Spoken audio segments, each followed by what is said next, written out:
গতকালকে এই 17 বছর যিনি অবৈধভাবে এদেশ শাসন করে এই দেশটাকে ধ্বংস করে যখন বাংলাদেশের মানুষ ঐক্যবদ্ধভাবে সেই ধ্বংসকারী সেই ফ্যাসিস্ট শেখ হাসিনার বিরুদ্ধে যখন ফুঁসে উঠেছিল, যার কারণে গতকালকে উনি পালিয়ে, আজ থেকে 2 বছর আগে পালিয়ে ভারতে গিয়ে আশ্রয় নিয়েছিল।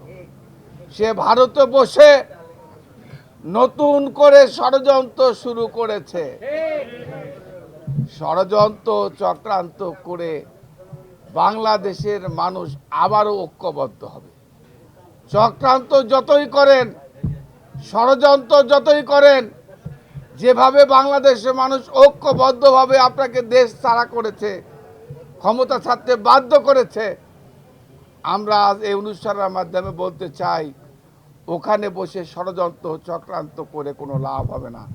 বাংলাদেশের মানুষ আবারও ঐক্যবদ্ধ হবে। আপনার স্থান বাংলাদেশের মাটিতে আর কোনো দিন হবে না। আমি শুধু ভারতের কাছে অনুরোধ রাখতে চাই, ভারত বাংলাদেশের ভালো বন্ধু।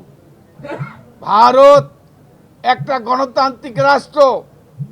আমরা ভারতের কাছে অনুরোধ রাখতে চাই, এই ফ্যাসিস্ট অবৈধ সরকারকে আপনারা আশ্রয় প্রশ্রয় না দিয়ে আপনাদের সঙ্গে আমাদের যে বন্ধুত্বপূর্ণ সম্পর্ক সেটাকে বহাল রাখার জন্য হলেও শেখ হাসিনা ফ্যাসিস্টকে, খুনিকে বাংলাদেশের জনগণের কাছে আপনারা ফেরত দেবেন। এটাই হচ্ছে আপনাদের কাছে আমাদের আহ্বান।